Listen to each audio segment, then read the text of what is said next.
Okay. Hey, welcome back, everyone. स्वागत है आप लोगों का एक और बार। Okay, so we need to choose truth. हमें सच्चाई को चुनने की जरूरत है। Okay, in all areas of our life, हमारे जीवन के सारे क्षेत्र में we will be presented with lies, हमें झूठ हमारे सामने दिखाया जाएगा, but we need to ask God, God, what is the truth? लेकिन हमें परमेश्वर से पूछने की जरूरत है कि परमेश्वर सच्चाई क्या है। And God has given us His word. और परमेश्वर ने ये वचन हमारे हाथ में दिया हुआ है This is truth. और ये सत्य है। To find out what is the truth about the situation. और इस अवस्था में, इस परिस्थिति में सच्चाई क्या है, हमें खोजने की जरूरत है। Find out what is the truth about your life. और आपके जीवन के विषय में सच्चाई क्या है, ढूंढना है। You know, sometimes we come to the conclusion, my life will never change. और कभी कभी हम ऐसा निर्णय में आ जाते हैं कि अब मेरा जीवन में कोई भी बदलाहट नहीं आएगा। I'll always be like this. मैं हमेशा इसी अवस्था में रहूंगा। My financial situation will never change. मेरा आर्थिक अवस्था में कोई भी बदलाहट नहीं आएगा। So we need to ask ourselves, who told us that? और हम अपने आप से पूछने की जरूरत है कि अगर ऐसा है तो किसने कहा? Right? Did the word of God say? क्या परमेश्वर का वचन कहता है? Right? Did the Holy Spirit tell you? क्या पवित्र आत्मा ने हमसे कहा? Why did you come to that conclusion? Why did you decide like that? क्यों वो उस निर्णय में हम आ गए? Right? Maybe you felt like that. क्योंकि हमें वैसा सोच में आया। Maybe you felt defeated. क्योंकि आप पराजित हो गए करके आपको लगा। Right? Maybe you felt discouraged. क्योंकि आप जो है दुखी हो चुके थे।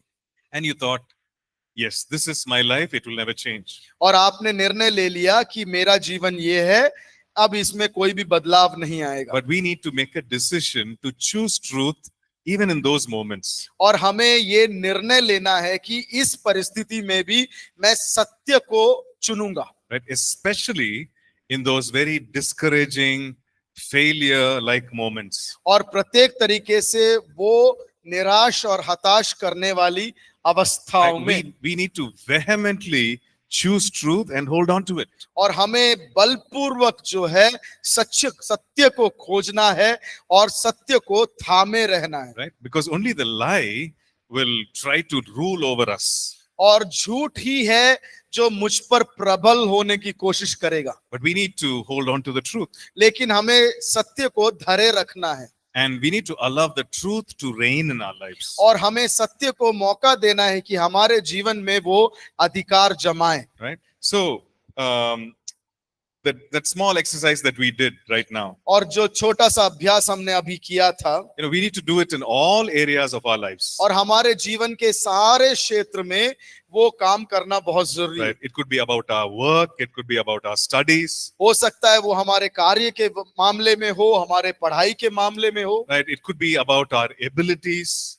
हमारे क्षमता के विषय में हो, It could be about our ministry. हमारे सेवकाई के विषय में Right. क्यों ना हो। We need to choose truth. हमें सच्चाई को चुनना जरूरी है। And the truth will always build us up, edify us up. और सत्य जो है हमें हमेशा मजबूत करेगा, बनाता रहेगा। Okay? Right? It's something simple, but it's something very powerful in our lives. और ये साधारण चीज है लेकिन उसमें बहुत बल है। Okay. So next chapter that we're going to, next topic that we're going to look at और जो अगला पाठ हम देखने जा रहे हैं is this topic, which is that God has given us a guarantee. और परमेश्वर ने ये एक गारंटी एक गारंटी दिया हुआ है। See, when we buy some fan or something, there's a guarantee card that they give us. और जब हम कोई सामग्री खरीदते हैं, जैसे फैन हो, कुछ हो, उसका एक गारंटी होता है। Right? What is the guarantee? That it will never have any repair for next 1 year. और उसमें ये गारंटी होता है कि अगले 1 साल के लिए इसमें कोई भी खराबी या सुधार का मौका नहीं मिलेगा। Okay. Have you got those cards when you bought something? Right? आपको वो कार्ड मिला है जब सामान खरीदे हैं? Yeah. So suppose it becomes repair. Suppose it does not work. अगर वो सामान खराब हो जाता है, काम नहीं करता है, You can return it. और उसको आप वापस कर सकते हैं। And they will replace it free of cost. और वो किसी मूल्य के बिना आपको वापस नया पीस दिया जाएगा। That's a guarantee. वो है एक guarantee. Right? So God gives you a guarantee. और परमेश्वर जो है एक गारंटी देता है। And what is the guarantee that He's giving? और वो क्या गारंटी देता है? based on the word. और परमेश्वर के वचन के ऊपर He's guaranteeing that he will prosper his people. और उसका गारंटी है कि वो अपने लोगों को समृद्ध करेगा। Right? Whether we accept or take that guarantee is up to us. और वो गारंटी को मैं लेता हूं या ना लेता हूं वो मुझ पर निर्धारित है। But according to the word of God, लेकिन परमेश्वर के वचन के अनुसार he's giving a guarantee. वो एक गारंटी दे रहा है And he's saying, I will prosper my people. और कहता है कि मैं अपने लोगों को समृद्ध बनाऊंगा। So how can we be sure? और हम इस विषय में Sure, as in confident. और हम इस विषय में हम कैसे आश्वसित हो सकते हैं? Right? Because we need to be sure. हमें आश्वसित होना जरूरी है We need to be confident of that. और हमें इस विषय पर हमें दृढ़ होना भी जरूरी है। You know, what are the things about God that you are confident of? और परमेश्वर के विषय क्या क्या है जिस पर हम आश्वसित हैं? Think about it. सोचिए जरा, What are some things about the Lord Jesus, about Him, that you are very confident about? और ऐसे क्या बातें हैं परमेश्वर के विषय में जिसके बारे में हमें बहुत एक आश्वासन है? You are sure आप आश्वसित हो that this is what God will do for me. ये मेरे लिए प्रभु जरूर करेगा। Right? What are some things that you are confident of? और क्या ऐसी बातें हैं जिसके ऊपर आपको पूर्ण तरीके से आश्वासन है कि प्रभु करेगा? Right? Maybe one thing that we are confident of is salvation. और एक चीज जो मुझे एक धैर्य के साथ कह सकता हूं वो प्रभु मुझे उद्धार देगा। Right? God has given me salvation. और प्रभु ने मुझे उद्धार दिया हुआ है। I believed in Him. मैंने उस पर विश्वास किया I believe in what He did on the cross. और मैंने उसने जो कलवरी क्रूस पर किया उस पर विश्वास किया। He has forgiven me. और उसने मुझे माफ किया। He has given me new life. उसने मुझे एक नया जीवन दिया। I'm a new creation. मैं एक नई सृष्टि हूं। You can be confident about that. वो उस विषय पर आप जो है Right? Are you confident of that? आश्वसित रह सकते हो? क्या आप आश्वसित हो? Right? No matter what someone comes and tells you. कोई भी आपको आके कुछ भी कहे, You know, if they come and tell you you're not a child of God, आपसे बोले कि आप तो परमेश्वर के संतान नहीं हो, you know, you will still be confident. और फिर भी आप आश्वसित हो। Because you know that you're born again. और आप जानते हो आप में कि मैं परमेश्वर का संतान हूं। Like similarly, what are some things that you're confident of? और उसी प्रकार क्या ऐसी बातें हैं जिस चीजों के ऊपर मैं आश्वसित रहता हूं? Right? Yeah. That God loves us unconditionally. कि Right? परमेश्वर सीमा रहित प्रेम से हमें प्रेम करता है। Right? Anything else? और कुछ? He died for us. Yes. वो मेरे लिए मरा। Huh? He's always ready to give. वो हमेशा मुझे देने के लिए तैयार रहता है, तत्पर रहता है। Right? John 3:16 talks about that. God so loved that He gave. He's willing to give His very best for us. Yes. और यूहन्ना 3:16 में लिखा हुआ है कि वो हमें सबसे उत्तम से उत्तम चीजों को देता है। Anything else? He makes us sinless. Yes. वो हमें पाप रहित बनाता है। He has made us the righteousness of God in Christ Jesus. और वो हमें परमेश्वर में अपनी धार्मिकता कर स्थापित करता है। Right? His mercy and faithfulness, it never ends. Right? उसकी दया और करुणा कभी भी खत्म नहीं होता है।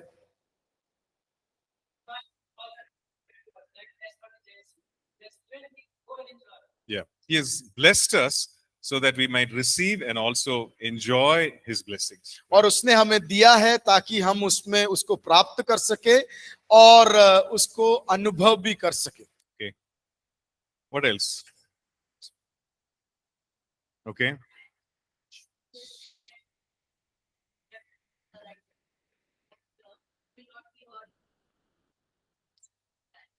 Yeah. Psalm 91, right?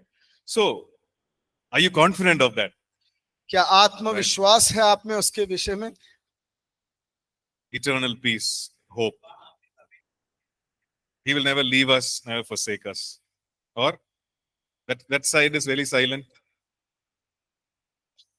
Sorry? Who's speaking? I can't see. Oh, okay. Yeah, tell. He makes us the head, not the tail. Okay, he makes us the head and not the tail, which means that we are overcomers, not under the circumstances, right? हम जो है जयवंत होने वाले लोग हैं, हम अधीन नहीं होने वाले लोग हैं. Okay. Now, I just want us to know that all these things that we are confident of, we will be tested in it, right? और जो किसी चीज के ऊपर हम आत्मविश्वास से रहते हैं, उन सारे चीजों का एक एक एक एक एक परीक्षा हमारे जीवन में होगा Right? जरूर. In the sense, maybe it has already happened, हो सकता है कि वो हो चुका हो. right? In all these things, that's why you're saying confidently, He is my provider. इसीलिए आप आत्मविश्वास के साथ बोलते हो कि मैं कर सकता हूं. Right? He is my provider. God is my provider. Sister said. यीशु मसीह मेरा प्रबंधक है. Right? So you're confident आप आत्मविश्वास से हैं because you've experienced God take you through those challenges. क्योंकि आपने उस परिस्थितियों से गुजरा है. Okay. So we should be sure that it is God's desire to prosper you. और हमें समझना जरूरी है कि परमेश्वर का इच्छा है कि हमें वो समृद्ध बनाए. You should be very sure. हमें बहुत दृढ़ता के साथ ये समझ लेना जरूरी है आत्मविश्वास में. Even if somebody put a gun to your head अगर कोई आपके सिर पर बंदूक भी तान दे and said, you change your mind, और अगर वो बोले कि आप अपने मन को बदल दो, you should be able to say, no, I cannot, और आपको इतना धैर्य होना चाहिए कि बोलने की ना मैं नहीं बदलूंगा, because this is the truth. क्योंकि ये सत्य है. So much of confidence. उतना आत्मविश्वास. Now the question is, how will you get that confidence? और सवाल ये है कि वो आत्मविश्वास आपके अंदर कैसे प्राप्त करोगे. What is your confidence based on? और आपका आत्मविश्वास जो है किस पर आश्रित है, निर्भर है. Sorry? God's Okay, on the promises. promises, on the word of God. Sorry? Exercising faith. Exercising. Yeah. So what is our faith exercised upon? What is it based on? और Right. हमारा विश्वास किस पर निर्धारित है. Right? So our confidence, our faith should be based on the word of God. हमारा आत्मविश्वास जो है परमेश्वर के वचन के ऊपर रहना चाहिए. See, I can't say God will, take care of me because that's how I feel in the morning. और ये नहीं कह सकता कि परमेश्वर मेरा ध्यान देगा क्योंकि मुझे सुबह अच्छा लगता है. Right? You get up and you're in a fantastic mood. आप उठते हैं सुबह और आपका मूड जो है बहुत अच्छा है. Everything is nice. आपके चारों तरफ बहुत कुछ अच्छा है. Pleasant weather. वातावरण भी, मौसम भी अच्छा है. And we come and raise our hands and sing praise hallelujah. और हम आते हैं कक्षा में, उसके बाद स्तुति आराधना करते हैं हाथ उठाते हुए. Right? And we're saying, wow, God will take care of me. और हम कहते हैं जरूर मेरे को परमेश्वर मेरा ध्यान देगा. What if the situation changes? अगर वो परिस्थिति बदल गया तो? Like Paul and Silas in जैसे पौलुस और सीलास कारागृह में, they were in the prison. वो लोग कारागृह में थे. Their feet was actually tied up in stocks. It और says, उनका पांव जो है बंधन में पड़ा हुआ था. and their back was beaten with stripes. और उनके पीठ में मारा गया था. So their backs were bleeding. और उनका पीठ में लहू बह रहा था. What did they do? उनने क्या किया? It says they started praising God and they started singing. और उसमें लिखा हुआ है कि उन लोगों ने स्तुति गीत गाना शुरू कर दिया. How did they have so much confidence in God? और उनके अंदर इतना परमेश्वर के प्रति आत्मविश्वास कैसे था? Right? It was based on their experience with God, based on the word of God. और उनके जीवन में परमेश्वर के साथ प्राप्त हुआ अनुभव और परमेश्वर के वचन के निर्धारित. So we must be absolutely confident. हम में जो है पूर्ण रूप से आत्मविश्वास होना We must चाहिए. have this faith in us और क्योंकि वो विश्वास हमारे अंदर होना चाहिए. that God wants to bless you. God wants to bless me. और परमेश्वर आपको अनुग्रहित करना चाहता है, मुझे अनुग्रहित करना Right? चाहता है. That God wants to prosper you. और परमेश्वर आपको समृद्ध बनाना चाहता है. So what are some things that we can base that confidence on? और वो क्या बातें हैं जिसके ऊपर हम आत्मविश्वास से रह सकते हैं? The first thing that we see that it is the nature of God to bless. और पहला जो देख सकते हैं वो है परमेश्वर के स्वभाव में है कि वो मुझे अनुग्रह करे, Right? Which means the nature and the character of God is to bless others. और उसका स्वभाव और उसके चरित्र में है कि वो मुझे अनुग्रह से भरे। You know, sometimes we have our friends, कभी कभी हमारे दोस्त लोग होते हैं, and there are some friends who can never come to anything on time. और ऐसे दोस्त होते हैं जो समय पर वो लोग आते ही नहीं। No, you tell them, please be there at 4 o'clock, they'll come 4:30. और हम उनसे कहते हैं कि 4 बजे पहुंच जाइएगा, लेकिन वो लोग आते हैं 4:30 बजे, Always late. हमेशा Right? देरी से आते हैं। So we say, you know, this person is always like this. और हम कहते हैं कि ये व्यक्ति तो हमेशा ऐसा है, His character is like this. उसका चरित्र ही ऐसा है, That is his nature. उसका स्वभाव ये है Always coming late. कि hमेशा देरी से आना। Right? So what can we talk about God? हम परमेश्वर के बारे में क्या कह सकते हैं? The Bible says that, परमेश्वर का वचन कहता that है, it is his character, it is his nature to bless. और उस बाइबल परमेश्वर का वचन कहता है उसका चरित्र है, उसका स्वभाव है कि वो अनुग्रह दे। Right? It's his nature to bless people. उसका एक स्वभाव है कि लोगों को अनुग्रह दे। Look at Genesis chapter 1. उत्पत्ति 1 में देखेंगे, Immediately after creation, सृष्टि के उपरांत, right? It says, verse 27 and 28. 27 और 28 में ऐसा It says लिखा हुआ, God created man in his image. और परमेश्वर ने अपने स्वरूप में मनुष्य को बनाया। Verse 28 says, then God blessed them. और उसके बाद 28 में लिखा हुआ है कि परमेश्वर ने उनको अनुग्रह दिया। The very first thing after creation, creating, God blesses. और पहला कार्य सृष्टि के उपरांत परमेश्वर ने उनको अनुग्रहित किया। Even before commanding them or giving them certain instructions, God blesses them. और उनको निर्देश देने के पहले परमेश्वर ने उनको अनुग्रहित बनाया। Right?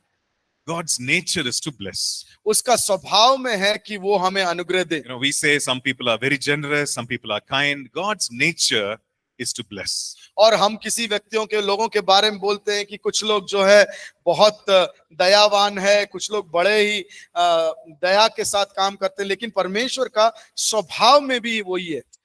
If you look at James chapter 1 and verse 17, याकूब 1:17 में हम देखते हैं, it says, every good gift and every perfect gift is from him. और उसमें लिखा हुआ है कि हर उचित अनुग्रह और हर उचित उपहार प्रभु के पास से आता है। Yeah, it comes from him. उसके पास से आता है, प्रभु के पास से। And it says that it comes from the Father of lights, और वो उसमें लिखा है कि ज्योति में वास करने वाले परमेश्वर के पास से आता है, and with whom there is no shadow of turning. और उसमें तो अपने वादे से मुड़ जाने का कोई भी छाया नहीं है। Right? So he blesses वो हमें अनुग्रह देता है, and doesn't change his mind. और वो अपने मन को कभी भी बदलता नहीं। Look at Psalm 84 and verse 11. और भजन संगीता 84 का 11 में देखेंगे, Right? It says that the Lord will give grace and glory. No good thing will he withhold from those who walk uprightly. और जो कोई उसके हिसाब से चलने वाला व्यक्ति हो, उसके प्रति परमेश्वर कोई भी भली कार्य को रोक कर नहीं रखता है। So which means that it is God's nature to bless. The blessing can be conditional, but it is God's nature to bless. और उसका मतलब ये है कि उस परमेश्वर के स्वभाव में है कि वो हमें अनुग्रह से भरे, लेकिन उसमें कुछ तरीके हैं अनुग्रह प्राप्त करने के लिए, लेकिन उसके स्वभाव में है कि वो अनुग्रह दे। Right? It is always his nature to bless. उसका स्वभाव में हमेशा है कि वो हमें अनुग्रह से भरे। Okay.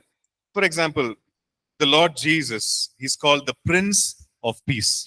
एक उदाहरण से हम देखेंगे कि यीशु मसीह को समाधान का प्रभु करके बोलते हैं। Right? The Prince of Peace, which means shalom, comes from him. शांति का प्रभु, उसका मतलब है शलोम, जो उसके अंदर से उत्पन्न होता है। And that was the prophecy which was made about Jesus. और वो एक भविष्यवाणी था जो यीशु मसीह के बारे में कहा गया था। Okay?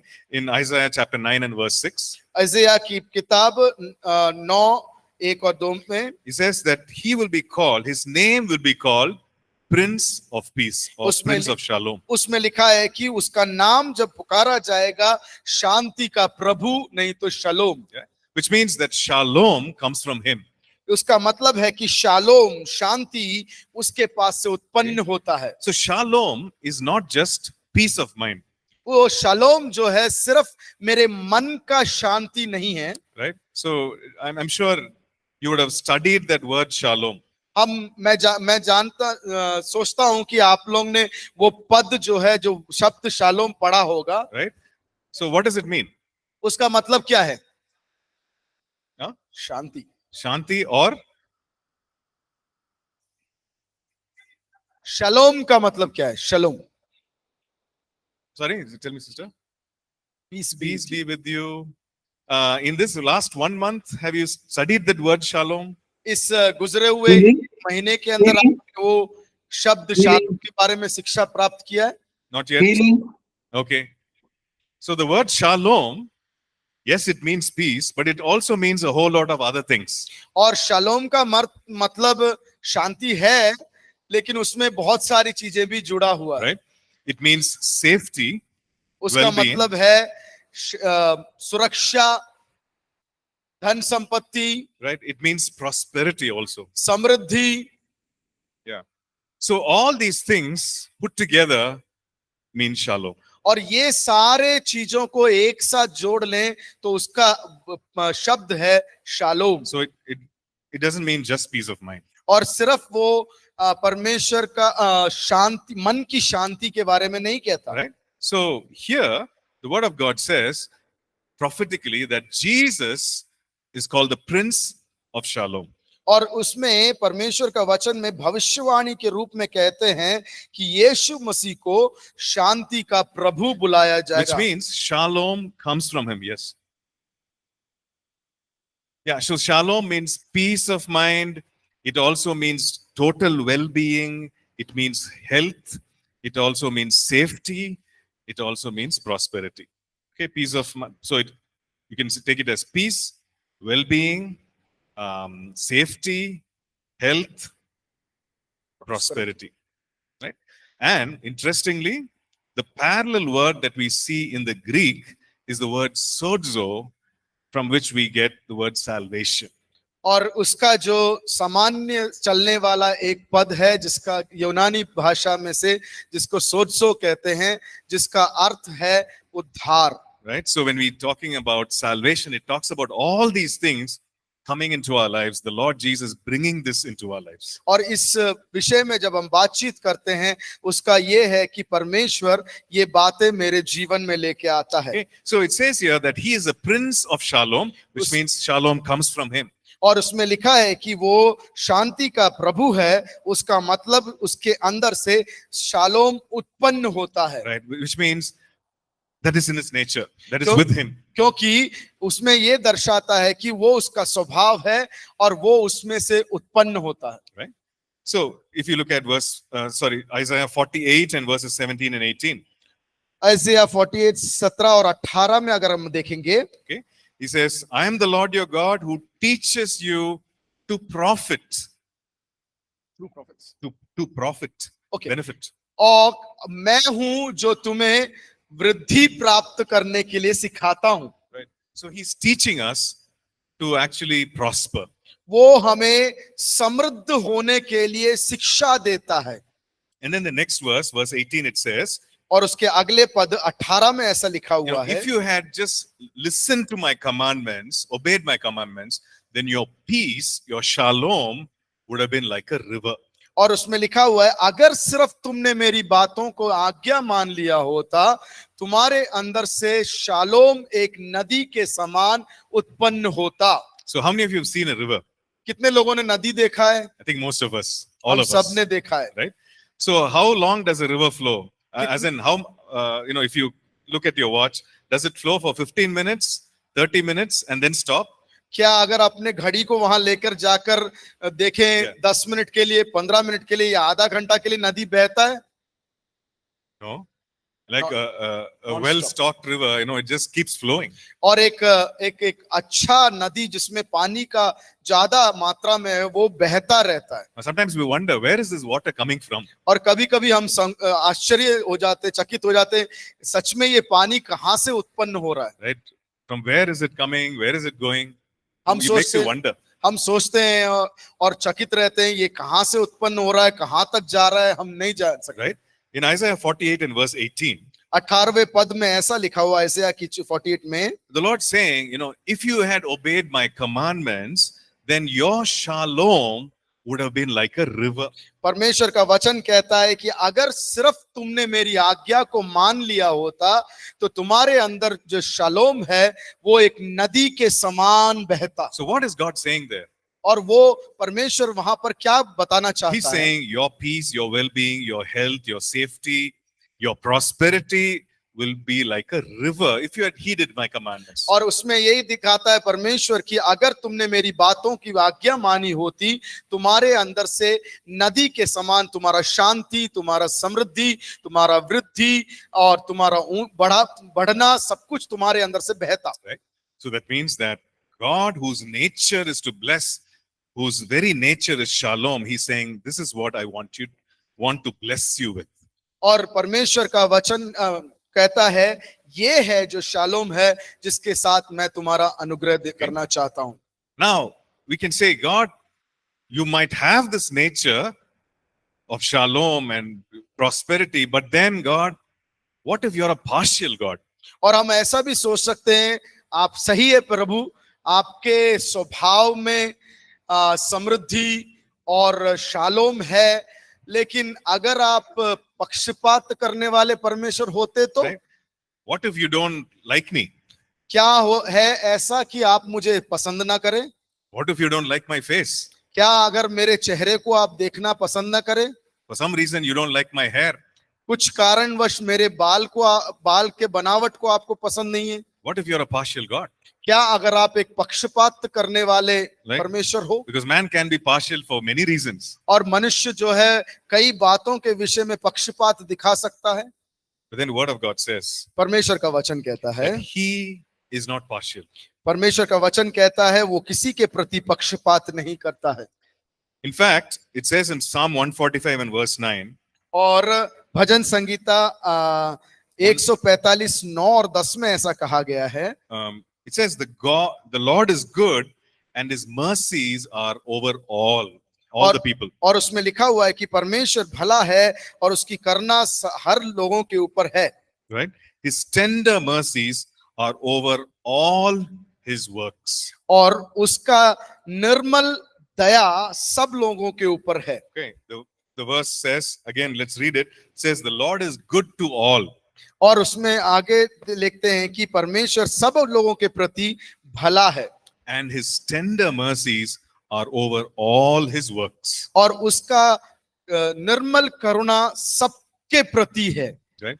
In fact, another verse, I don't know the reference, but it says that he sends rain on the just and on the unjust. और एक और वचन है जिसमें कहा गया है वो दुष्ट के ऊपर भी भले के ऊपर भी एक समान वर्षा उत्पन्न करता है। Right? He makes the sunshine, he makes the rain, both on the just and the unjust. और दुष्ट व्यक्ति के ऊपर और भले व्यक्ति के ऊपर एक समान जो है आशीष और अनुग्रह देता है। Right? So, because of the very nature of God, we can be confident that God wants to prosper me. और उसका स्वभाव में है कि हमें अनुग्रह करे, इसलिए हमें आत्मविश्वास के साथ कह सकते हैं कि परमेश्वर अनुग्रह करने वाला परमेश्वर है।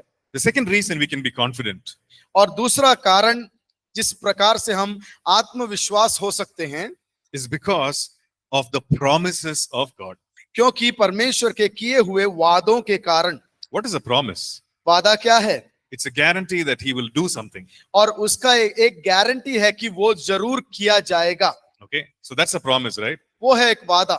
I promise to come back. मैं वादा करता हूं कि वापस आऊंगा। I promise to do this for you.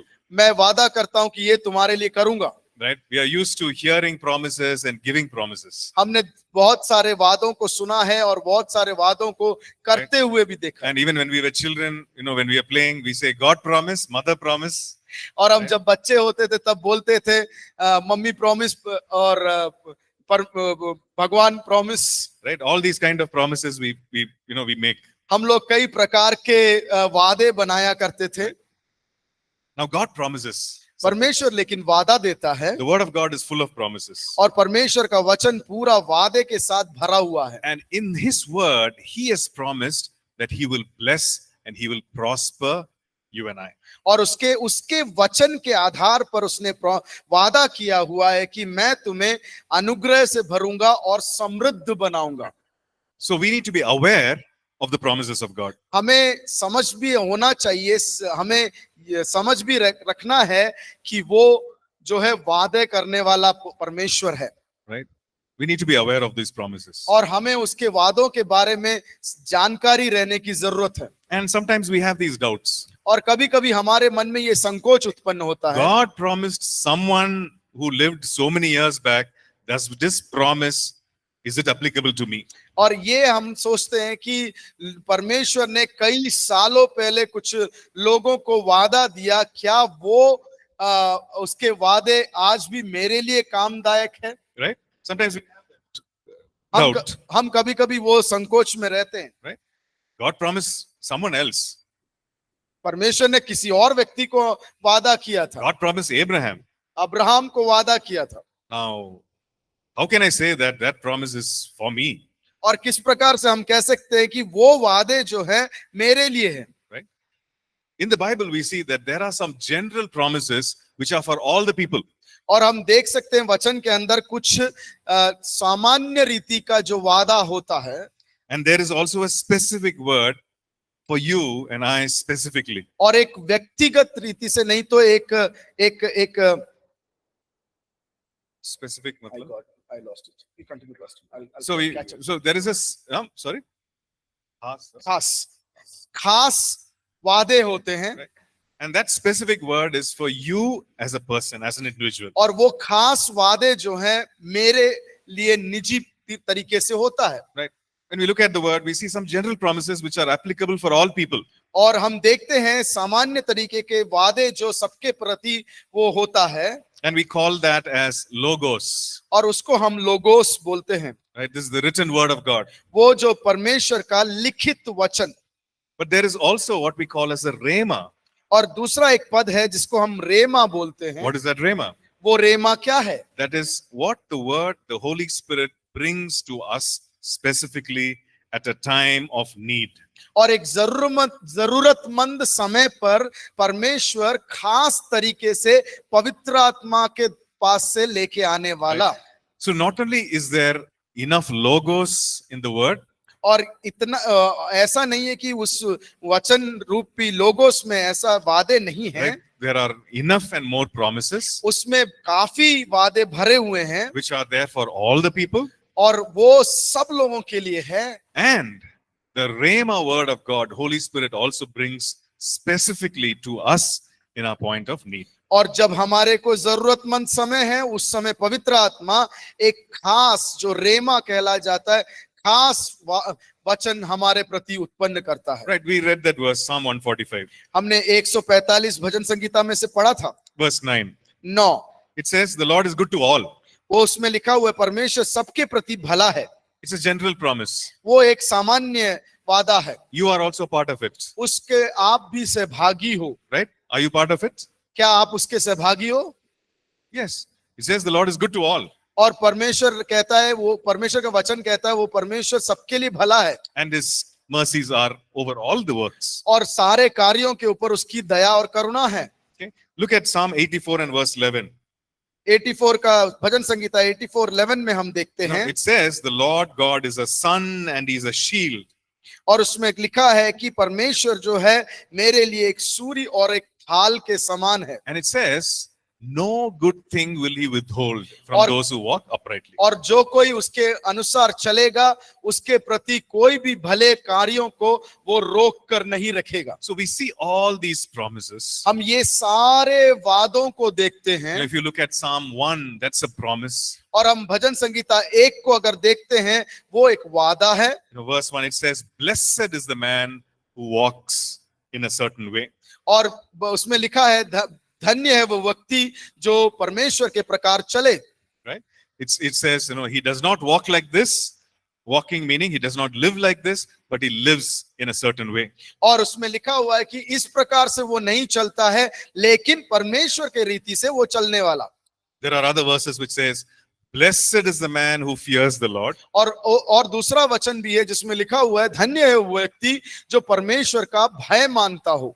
This is Psalm 112 verses 1 to 3. 112 भजन संगीता 1 और 2 के अनुसार। Right? It says, "Blessed is the man who greatly fears the Lord." और उसमें लिखा है धन्य है वो व्यक्ति जो परमेश्वर का भय मानता हो। And verse 3 says, "Wealth and riches will be in his house." और उसके तीसरे पद में लिखा हुआ है धन और संपत्ति उसके घर में पाया जाएगा। And his righteousness endures forever. और उसकी धार्मिकता हमेशा हमेशा के लिए रहेगी। Right?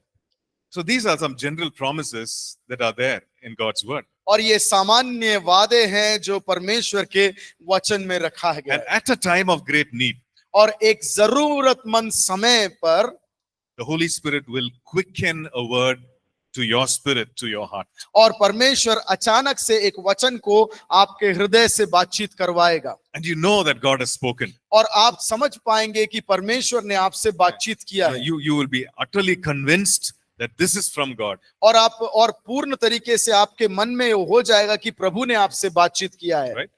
God will just bring a promise to your heart. और परमेश्वर जो है एक वादा में से एक वादा आपके लिए उठा के लेके आएगा। And that is also और वो something that says, that gives you the confidence that yes, this is what God says and he wants to prosper me. और तब हमारे अंदर एक आत्मविश्वास जागेगा कि हाँ इस प्रकार से परमेश्वर मुझे समृद्ध करना चाहता है। Okay? So we looked at two reasons. हमने कोई दो कारणों को देखा। The nature of God, हमने देखा कि परमेश्वर का स्वभाव the promises of God. और परमेश्वर के वादे। The third thing is the blessings of Abraham. और तीसरा है अब्राहम के द्वारा आने वाली अनुग्रह। The Lord promised Abraham that he will bless him. और अब्राहम को परमेश्वर वादा कर देता है कि मैं तुझे अनुग्रह दूंगा। And the word of God also testifies that Abraham was blessed in all things. और परमेश्वर का वचन भी कहता है कि अब्राहम सारे प्रकार के अनुग्रहों से अनुग्रहित था। Right? His servant also testified and he said, "My master is blessed in all things. He prospers." और दास भी उसका कहता है कि मेरा मालिक जो है सर्व रीति से सारे प्रकार से अनुग्रह को प्राप्त किया हुआ व्यक्ति है। Okay. He had great wealth. उसके पास धन संपत्ति ज्यादा है। And it talks about a great number of, cattle and camels and donkeys and so on. और भेड़ बकरियां गधे और ऊंट उसके बारे में वो कहता है। Can we consider as great wealth if somebody has like 200 sheep and thousands of camels? क्या हम किसी को धनी या समृद्ध बता सकते हैं अगर वो व्यक्ति के पास 100 भेड़ बकरियां हैं और हजारों ऊंट है? Yes, because those things eat a lot. क्योंकि वो जो है ज्यादा खाता है। Right? You need to be able to feed it. आप जो है आप उसको देख सकते हो। You need to be able to maintain those. और वो आप उसको जो है संभालना भी जरूरी है। And you need to have people to take care of that. और वो लोग भी चाहिए कि ताकि उसको देखभाल कर सके। And you need to be able to pay them also. और उन लोगों को पगार भी देना है। So you think of it. सोच के देखें। You need to have great wealth. और आपके पास धन संपत्ति अधिक से अधिक होना चाहिए। And Abraham was such a person of great wealth. और अब्राहम जो है इस प्रकार के समृद्धि से भरा हुआ व्यक्ति था। And the Bible testifies. और परमेश्वर का वचन उसके बारे में गवाही देता है। And the people who watched, they also testified, this is a person of great wealth and the Lord has blessed him. और लोग उसको जो देखते थे वो लोग भी गवाही देते थे, ये है वो व्यक्ति जिसको परमेश्वर ने बड़ी मात्रा में धन संपत्ति और समृद्धि दिया है। Right. But that was Abraham. वो है Abraham. But now this is me. मैं हूं यहाँ। Right? How is the blessing of Abraham going to affect me? और अब्राहम के अनुग्रह मेरे जीवन में कैसे कार्य कर सकता है? God blessed him. परमेश्वर ने उसको अनुग्रह तो दिया, He enjoyed that blessing. वो अनुग्रह को उसने अनुभव किया, But what about me? लेकिन मेरे बारे में क्या? What is my connection with God blessing him? और मेरा संबंध क्या है परमेश्वर उनको अनुग्रह देने से? That is what we see in Galatians chapter 3. और उसी चीज को हम गलातियों की किताब 3 अध्याय में देखते It's हैं। very important for us to understand this. ये लिखा हुआ है ताकि हम समझ सकें। Right? Galatians chapter 3 verses 13 and 14. गलातियों की किताब 3 अध्याय 13 और 14 में लिखा हुआ Can है। somebody read it please? क्या कोई पढ़ के हमें सहायता कर सकता है? गलातियों 3 का 13 और 14। जल्दी जल्दी जल्दी। मसीह ने जो हमारे लिए साबित बना हमें मोल लेकर व्यवस्था के साथ से छुड़ाया, क्योंकि लिखा है जो कोई काठ पर लटकाया जाता है वह श्रापित है। यह इसलिए हुआ कि अब्राहम की आशीष मसीह यीशु में जो पढ़ रहा है वो थोड़ा सा माइक को नीचे रख के पढ़े। मैं देख नहीं पा रहा कौन है, जब यहाँ आगे बैठ के पढ़ रहे हैं, पीछे देख रहा हूँ। यह इसलिए हुआ पर्दा आ कि गया। अब्राहम की आशीष मसीह यीशु में अन्य जातियों तक पहुंचे और हम विश्वास के द्वारा उस आत्मा को प्राप्त करें जिसकी प्रतिज्ञा हुई है। So it's very clear. Christ has redeemed us from the curse of the law. और उसमें स्पष्ट रूप से लिखा हुआ है कि परमेश्वर यीशु ने वो नियम के श्राप से छुड़ाया है। Who has redeemed us? किसने हमें छुड़ाया? The Lord Jesus. यीशु मसीह ने। Okay, what does redeem mean? और छुड़ाना का अर्थ क्या है? It means that he has taken us out. उसका मतलब है कि मुझे उसने बाहर निकाला है। You know, if you look at a curse is a negative blessing. और एक श्राप के विषय में जब देखेंगे वो एक विरोधाभास लाने वाली एक वादा है। Right? What the blessing does, curse does in reverse. और जो अनुग्रह लेके आता है वो श्राप उल्टा काम करता है। Right? Blessing brings good things in our lives. अनुग्रह अच्छी चीजों को हमारे जीवन में लेकर आता है। Curse brings bad things into our lives. और श्राप जो है बुरी वस्तुओं को हमारे जीवन में लेके आता है। Right? It comes to take away the blessings from our lives. और श्राप इसलिए आता है ताकि हमारे जीवन के अच्छाइयों को निकाल के ले जाए। So it says Jesus, the Lord Jesus has redeemed us, taken us out from the curse of the law. और उसमें लिखा हुआ है कि परमेश्वर यीशु मसीह ने हमें उस श्राप के नियम के अंदर से बाहर निकालने के लिए आया है। And it says, in fact, he became a curse for us. और उसमें दूसरी रीति से ऐसा लिखा हुआ है कि वो खुद एक श्राप बन गया। Right? Look at verse 14. 14 में देखेंगे। Verse 14 says, he did that so that I can receive and enjoy the blessings of Abraham. और उसमें लिखा हुआ है उसने इस कारण से ये किया ताकि मैं अब्राहम के द्वारा आने वाले अनुग्रह को प्राप्त कर सकूं। And that we might receive the promise of the Holy Spirit through faith. और ताकि मैं उस परमेश्वर के वादों को मैं विश्वास से स्वीकार कर सकूं। Okay? So he has redeemed us from the curse. हमें श्राप से विमुक्त किया है। And he has released something upon our lives. और उसने कुछ चीजों को हमारे जीवन में डाल दिया है। And that is the blessing of Abraham. और वो है अब्राहम के द्वारा आने वाली अनुग्रह। So in what way was Abraham blessed? और किस प्रकार से अब्राहम अनुग्रहित प्राप्त किया? We need to understand that, हमें वो समझने की जरूरत है। right? Because we need to understand the kind of blessing that was upon Abraham. और हमें समझने की जरूरत है किस प्रकार का अनुग्रह अब्राहम के ऊपर था। Because the same kind of blessing is something that God wants to put into our lives. और वही प्रकार का अनुग्रह है जो परमेश्वर हमारे जीवन में भी डालना चाहता है। Who are we? We are the Gentiles. और हम लोग कौन हैं? बाहर अन्य जाति के लोग हैं। Right? We are not the Jewish people. हम लोग यहूदी लोग नहीं हैं। So this applies for us. वो हम पर पूरा होता है। right? It is for us, वो मेरे लिए है, हमारे लिए है। right? The blessing of Abraham is for each one of us. और अब्राहम के द्वारा आने वाली अनुग्रह हम सब के लिए है। Okay, so tomorrow we will look at what is this blessing of Abraham और कल देखेंगे और थोड़ी गहराई से ये अब्राहम का अनुग्रह क्या है and how it is for each one of us. और किस प्रकार से ये हमारे लिए है, हम में से एक एक व्यक्ति के लिए है। Okay, right. So let's pray and then we'll close. आइए हम प्रार्थना करेंगे और इस क्लास को खत्म करेंगे। Let's just, even as we go before the Lord, let's just say, Lord, teach me to identify every lie that the enemy has spoken. और परमेश्वर से हम प्रार्थना करें, प्रभु जो कुछ झूठ शैतान ने हमारे से बोला है उन सबको मैं समझ सकूं करके मुझे Right. बल दो। We learnt about how God speaks to us, हमने सीखा कि परमेश्वर हमसे कैसे बातचीत करता है, how he speaks to us from the word, किस प्रकार से वचन में से होकर वो बात करता है, how he gives us a prompting in our spirit. वो किस प्रकार से हमारे मन के अंदर एक उत्तेजना डालता है, There could be an impression on our heart. वो एक छाप हो सकता है मेरे हृदय के अंदर, He gives, a picture even. और एक चित्र शायद कभी दे सकता है। God speaks in all these ways. और प्रभु परमेश्वर इस सारे रीति से बातचीत करता है। And maybe when you sleep tonight, God will speak to you in a dream.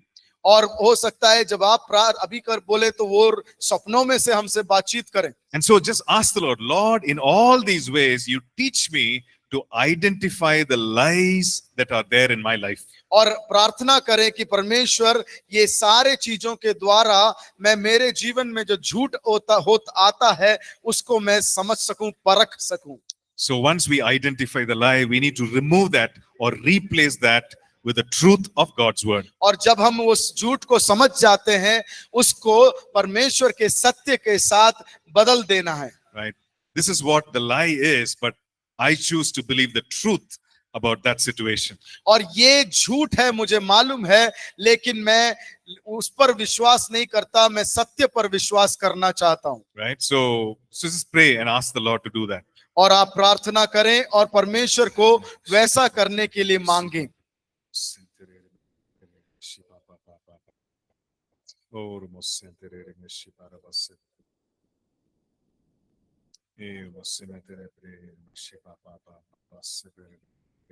Yes, Father God.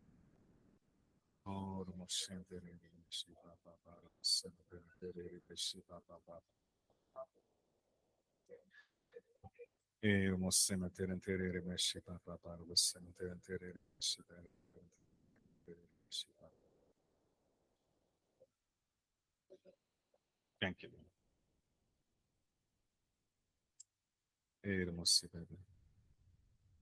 Thank you, Father. Thank you, Lord. Thank you, Lord. Thank you, Lord. Thank you, Master. And, this is not just a one-day thing. It's a lifelong process. ये एक दिन का कार्य नहीं है, जीवन भर का एक कार्य है। Every day you can ask the Lord, Lord, show me, Lord, what lies am I believing? And then replace that with the truth. और हम प्रार्थना कर सकते हैं कि प्रभु जी हमारे हर एक दिन में मुझे दिखाएं कि मैं किस झूठ पर विश्वास कर रहा हूं और उस झूठ को सच्चाई के साथ मैं बदल दूं।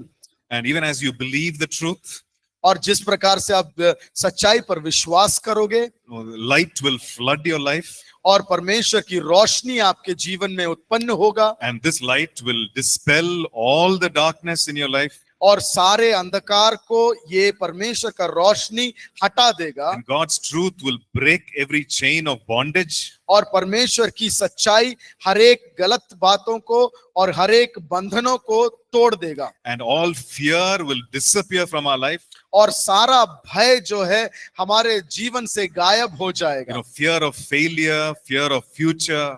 भविष्य के बारे में डर और हारने के बारे में डर, all that will be taken out of our lives. और वो सारी चीजें हमारे जीवन से हटा दिए जाएंगे। And instead of that, there will be the truth of God's word. और उसके बदले हमारे जीवन में परमेश्वर का सत्य भर That जाएगा। we will be established in the word of God. और हम परमेश्वर के वचन में स्थापित हो जाएंगे। Father, we thank you for this day. Thank you for this time, Lord. परमेश्वर इस दिन के लिए, इस समय के लिए हम आपका धन्यवाद देते हैं। Lord, continue to speak to us, Lord.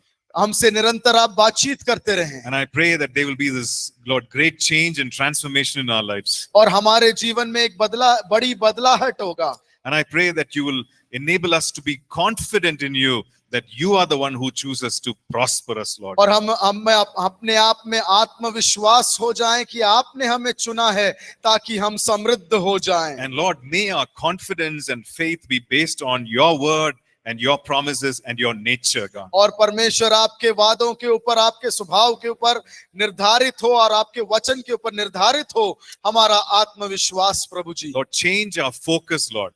हमारा जो लक्ष्य है वो उसको बदल दे प्रभु जी। Enable us to look to you, Father God, और हमें सहायता कर प्रभु जी ताकि हम आपकी ओर देख सकें, because you are the author and the perfecter of our faith, O God. और आप है हमारे विश्वास के लेखक परमेश्वर। And so enable us to run this race with endurance, God.